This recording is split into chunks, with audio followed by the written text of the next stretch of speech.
Hello, I am Dwaynia Wilkerson, and I am the owner of Prose Pens, a ghostwriting and brand messaging service located here in Huntsville, Alabama. When I was in undergrad, I studied English and I earned a Bachelor of Arts degree in English from Tougaloo College in Tougaloo, Mississippi. If you never heard of Tougaloo College, that's okay. It's a really small liberal arts college, and I think there are about 800 people total on my campus.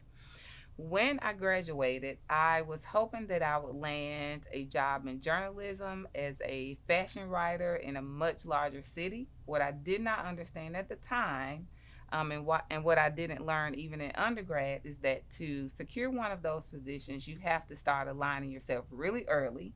So if that is something that you're interested in, you have to think about internships and maybe moving away for a little while so that you can get experience in those areas. Nevertheless, fast forward, I was done with undergrad and I moved to Huntsville, Alabama. And my first job directly out of undergrad was as a cashier at Books a Million. Now, that is not a glamorous position at all, but it was the only job that I could get at the time. And so, if you find yourself in a position where you don't graduate one day and land right into your dream job the next, that's okay. It happens more often than probably any of us ever talks about. So, in my job at Barnes and Noble, Books a Million, Barnes and Noble, it was Books a Million. In my job at Books a Million, I worked the night shift, which means I was responsible for cleaning bathrooms at the end of the night. That was as horrible as it sounds, but the great part about it is that I got to read as many books as I wanted for absolutely free. After about a year of working, I decided to go back to school. So I enrolled in a graduate program at the University of Alabama in Huntsville. And after 2.5 years, I graduated with a master's in English secondary education. What I planned to do with that degree was teach. But as you all very well know, that in order to teach, you have to go through student teaching, 8 weeks of student teaching.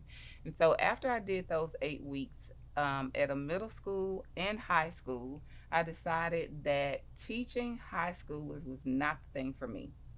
So I learned that there was a position open at Alabama A&M, and I applied online, but because I so desperately wanted that job, because there was no way that I was going to go into a high school classroom, I went to the chair's office of the English department with my resume and references in hand.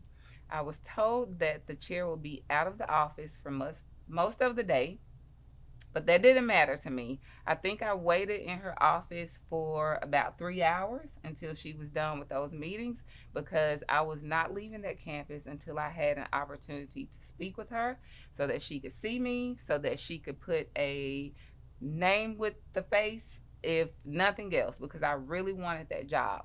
And so what ended up happening is that after she returned to her office, she invited me in and she did get on my case about not following protocol, but she did allow me to interview. And so I had an interview with her that day. And 2 days later, she called to offer me the position, and that started my teaching career as an English instructor on the university level.